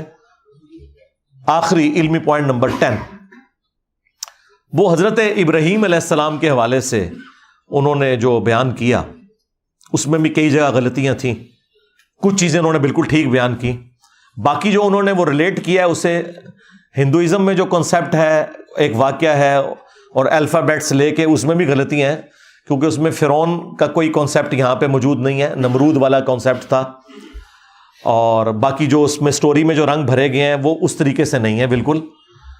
یہ تفصیلی واقعہ اللہ تعالیٰ نے سورہ ابراہیم کے اندر قرآن میں بیان کیا ہے، اور سورۃ الحج میں بھی اس کا ذکر موجود ہے، مختلف صورتوں میں، سورۃ البقرہ میں بھی کچھ حصہ موجود ہے تفصیل کے ساتھ، سورہ ابراہیم میں اور بخاری اور مسلم دونوں کے اندر حدیث موجود ہے جس میں ایک سے زیادہ احادیث ہیں جس میں یہ پورا واقعہ موجود ہے کہ حضرت ابراہیم علیہ السلام کی 2 بیویاں تھیں، سیدہ سارہ تھیں جن کے ساتھ وہ ہجرت کر کے نکلے اور ان کو اولاد کوئی نہیں تھی، راستے میں ایک بادشاہ کے پاس سے ان کا گزر ہوا، اس بادشاہ کا کوئی ذکر موجود نہیں کہ وہ بادشاہ کون تھا۔ بعض نمرود کا ذکر کرتے ہیں، نمرود کے ساتھ جو ان کا انٹریکشن ہے وہ دوسرے واقعے میں ہے جس میں حضرت ابراہیم علیہ السلام نے کہا تھا کہ میرا رب وہ ہے جو مشرق سے سورج نکالتا ہے، جو سورۃ البقرہ میں، وہ نمرود کے ساتھ تھا۔ یہ کسی بادشاہ کا ذکر ہے، بخاری مسلم میں یہ تفصیل نہیں ہے کہ وہ بادشاہ کون سا تھا۔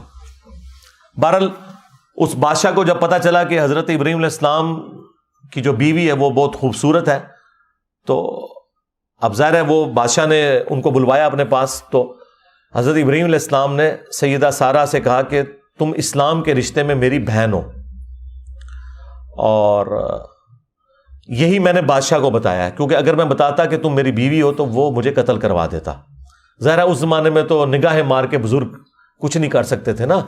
ہاں جی، اے بھی رزلٹ نکلتا ہے بچوں، انجینئر کا دماغ کتنے جاتا ہے۔ ہاں، ابراہیم علیہ السلام جیسا ہے ہی کوئی نہیں، تیرے سارے بابے شے ہی کوئی نہیں۔ یہ معجزات جب اللہ تعالیٰ چاہتا ہے ہوتے ہیں، یہ پیغمبروں کے اختیار میں نہیں ہوتے۔ تو اگر میں اسے بتاتا تو مجھے قتل کروا دیتا، تو تو نے بھی اسے یہی کہنا ہے اور توریہ کرنا ہے کہ اسلام کے رشتے میں بہن ہو۔ خیر وہ جب حضرت سارہ ان کے سامنے گئیں تو بخاری میں آتا ہے کہ اس نے آپ کی طرف ہاتھ بڑھائے، تو اللہ تعالیٰ کا معجزہ ظاہر ہوا، اس کا ہاتھ وہاں سے ہلنا بند ہو گیا۔ 3 دفعہ اس نے یہ حرکت کی، اسے پتا چل گیا کہ یہ کوئی عام عورت نہیں ہے۔ وہ اتنا ڈر گیا کہ اس نے اپنے درباریوں کو بلایا اور اس نے کہا کہ ان کو رسپیکٹ کے ساتھ رخصت کرو، اور اس نے ایک عورت جو کنیز کے طور پر حضرت سارہ کو گفٹ کی تھی، ہاجر، یہ ہاجرہ لفظ نہیں ہے، ہاجر لفظ ہے۔ اردو میں تو ہم ہر ایک چیز کے آگے ہے لگا کے اسے بنا دیتے ہیں، جیسے ابو سفیان کی بیوی کا نام تھا ہند، یہاں پہ ہندا لوگ بولتے ہیں، وہ ہند ہے لفظ، تو چھوٹی یہ نہیں لگانی، یہ لفظ ہے ہاجر۔ وہ گفٹ کی، اور پھر حضرت سارہ نے وہ حضرت ابراہیم علیہ السلام کو گفٹ کر دی، اور وہ حضرت ابراہیم علیہ السلام کی دوسری بیوی بنی، اور ان کو اللہ تعالیٰ نے پہلے اولاد دے دی، سیدنا اسماعیل علیہ السلام، جن کی نسل سے پروفٹ محمد صلی اللہ علیہ وآلہ وسلم ہے، اور بعد میں حضرت اسحاق پیدا ہو گئے حضرت سارہ کے ہاں، جن سے بنی اسرائیل ہے، کیونکہ ان کے بیٹے تھے یعقوب، اور یعقوب کا لقب قرآن میں اسرائیل آیا، اور ان کے 12 بیٹے وہ بنی اسرائیل کہلائے۔ تو حضرت اسحاق علیہ السلام عمر میں چھوٹے تھے حضرت اسماعیل علیہ السلام سے۔ باقی جیوز اور کرسچنز میں تو یہ پایا جاتا ہے کہ وہ اپنی بیوی کی وہ جیلسی فیکٹر کی وجہ سے جو سوکنوں کا ہوتا ہے، حضرت ابراہیم علیہ السلام نے سیدہ جو ہاجر تھی ان کو حرم کی سرزمین میں چھوڑا۔ اسلام میں ایسی کوئی کانسیپٹ نہیں ہے۔ ہو سکتا ہے کوئی بظاہر ایسی وجہ بن گئی ہو، وہ بظاہر تو کوئی بھی وجہ بنتی ہے، لیکن جو بخاری مسلم میں ہے اور اس کو سپورٹو قرآن میں سورہ ابراہیم میں آیت موجود ہے، اور باقاعدہ بخاری مسلم میں الفاظ ہیں کہ حضرت ابراہیم علیہ السلام نے جو سیدہ ہاجر کو اور ان کے بیٹے اسماعیل کو جب اکیلا وہ مکے کی سرزمین میں چھوڑا، جب بالکل بیابان تھا، کوئی بھی نہیں تھا وہاں پہ، اور وہ چھوڑ کے واپس ہو گئے، اب ظاہر ہے ان کا بھی دل پسیج رہا تھا، کوئی بات بھی نہیں کی، اور سیدہ جو ہاجر تھی وہ پیچھے سے آواز دے کے پوچھتی رہی کہ یہ آپ ہمیں خود چھوڑ کے جا رہے ہیں یا اللہ کے حکم کے اوپر؟ تو اس بات کا جواب حضرت ابراہیم علیہ السلام نے بس دیا کہ یہ اللہ کے حکم پہ میں چھوڑ, اور کسی بات کا جواب نہیں دیا. اور دیکھیں اس عورت کا عقیدہ, مواحدہ, انہوں نے کہا کہ اگر اللہ کے کہنے پہ آپ نے چھوڑا ہے نا تو وہ ہمیں خوار نہیں ہونے دے گا یہاں پہ, پھر آپ جا سکتے ہیں. ٹھیک ہے, یہ عقیدہ آپ دیکھیں کیسا, یعنی پیغمبر کی بھی حاجت نہیں رہی, جو ہسبینڈ بھی تھا, جب انہوں نے یہ کہا کہ اللہ کے کہنے پہ چھوڑا ہے تو بس پھر وہ بخاری مسلم میں آیا کہ اللہ تعالیٰ نے جبرائیل علیہ السلام کو بھیج کے وہ زمزم کا پانی وہاں سے جاری کر دیا ان کے لیے. وہ چشمہ آج تک جاری ہے مکے کی سرزمین میں. اور پھر حضرت ابراہیم علیہ السلام کی دعائیں ہیں سورہ ابراہیم کے اندر, دیکھ لیں بیابان تھا, دنیا کا ہر فروٹ وہاں پہ پہنچ جاتا ہے. اتنے ٹورسٹ کسی جگہ بھی نہیں اتنے ملکوں کے جاتے ہیں جتنے مکے کی سرزمین میں جاتے ہیں. یہ حضرت ابراہیم علیہ السلام کی دعاؤں کا ایک سلسلہ, اور آج تک اس زمانے میں بھی 4 سے 5 ملین لوگ, 40-50 لاکھ لوگ حج کرتے ہیں. سنت ابراہیمیہ ہم اسے کہتے ہیں. دیکھ لیں, قربانی کو ہم سنت محمدیہ نہیں کہتے, سنت ابراہیمی کہتے ہیں, کیونکہ ہمارا دین ابراہیمی ہے. محمد رسول اللہ صلی اللہ علیہ وآلہ وسلم کے جد امجد ابراہیم علیہ السلام, ملت ابیکم ابراہیم, پیروی کرو اپنے باپ ابراہیم کی ملت کی. ہوا سماکم المسلمین من قبل وفی ھذا, جنہوں نے قرآن کے نزول سے پہلے ہی تمہارا نام مسلم رکھ دیا تھا, اور اللہ نے بھی اس کتاب کے اندر تمہارا نام مسلم رکھا ہے.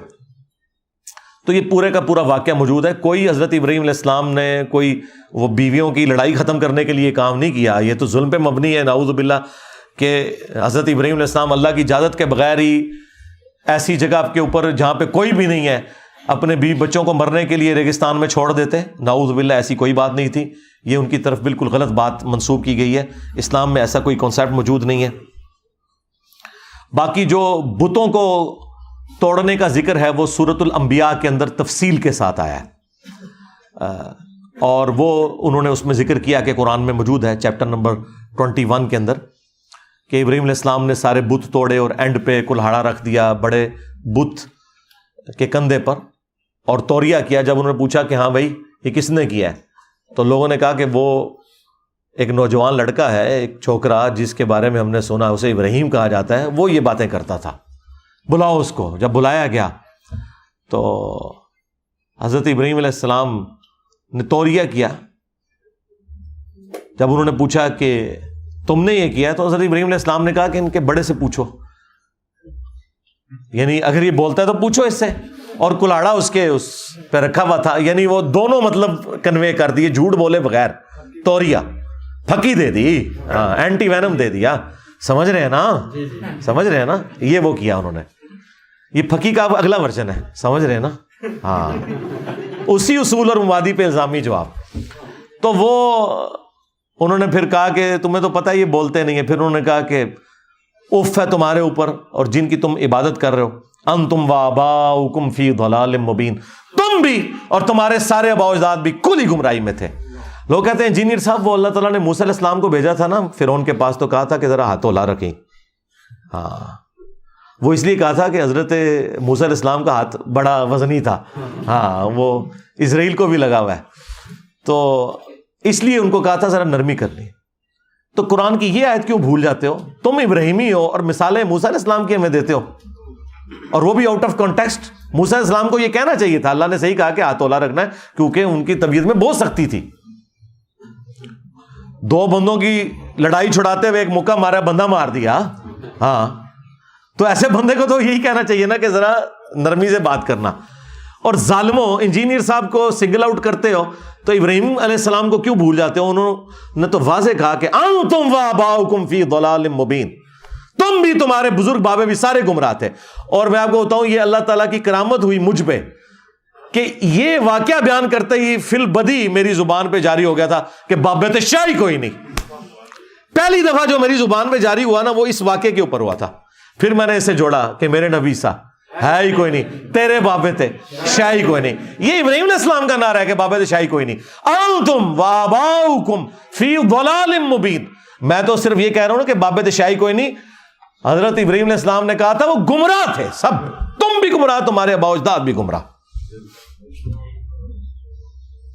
تو یہ واقعہ پورا سورۃ الانبیاء کے اندر موجود ہے, اور سورہ مریم کے اندر یہ 2 جگہ تفصیل کے ساتھ آیا, وہ آپ دیکھ سکتے ہیں.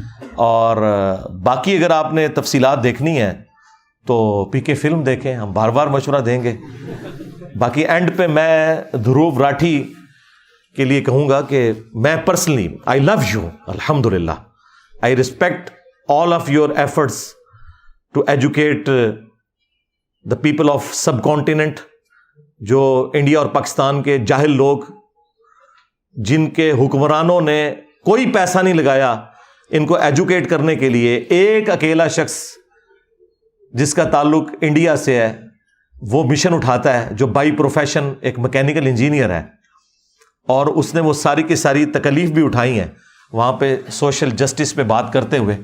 اور آج کل وہ جرمنی میں ہے, وہیں اس نے شادی بھی کی ہے, وہیں سے وہ پڑھا بھی ہے اسکالرشپ کے اوپر, لوور مڈل کلاس سے تعلق رکھنے والا.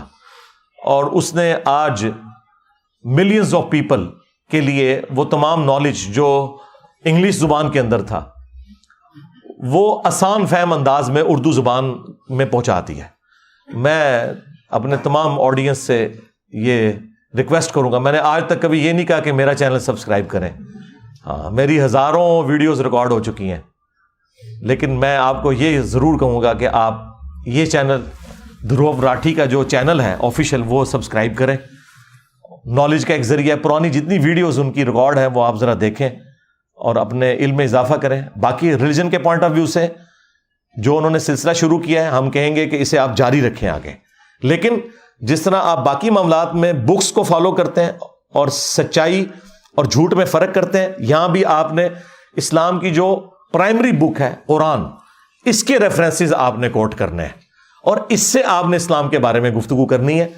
ہم وہ مولویوں والی یا پنڈتوں والی یا پادریوں والی بات نہیں کریں گے کہ جی آپ کو کوئی رائٹ نہیں پہنچتا بات کرنے کا. نہیں, ہر انسان کو رائٹ ہے وہ بات کرے. اللہ تعالیٰ نے ہر انسان کو سوچنے کا انسٹرومنٹ دیا. اسلام تو کہتا ہے وَلَا تَقْفُ مَا لَيْسَ لَكَ بِهِ عِلْم, انسان کسی چیز کی پیروی اس وقت تک مت کر جب تک کہ اس کے بارے میں تیرے پاس ڈیفینیٹ علم نہ آ جائے. اِنَّ السَّمْعَ وَالْبَصَرَ وَالْفُؤَادَ كُلُّ أُولَٰئِكَ كَانَ عَنْهُ مسؤولا. بے شک کان, آنکھ, عقل, دل ہو یا دماغ, دونوں ہی انسٹرومنٹ ہیں, ان کے بارے میں تم سے پوچھا جائے گا کہ تم نے ان تین انسٹرومنٹس کو یوز کر کے حق بات تک پہنچنے کی کوشش کیوں نہیں کی. میں نے کوشش کی ہے ان 10 پوائنٹس کے اندر اپنا موقف آپ کے سامنے رکھوں. جو حق بات میں نے کی وہ اللہ تعالیٰ کی طرف سے ہے, اور اگر میری زبان سے کوئی غلط بات نکل گئی تو وہ میرے نفس کا ہی وبال ہے. سبحانک اللہم و بحمدک اشہد ان لا الہ الا انت استغفرک و اتوب الیک. صلو علی محمد و آل محمد. اللہم صلی علی محمد و علی آل محمد و اصحاب محمد و ازواج محمد و امت محمد اجمعین الی یوم الدین. آمین.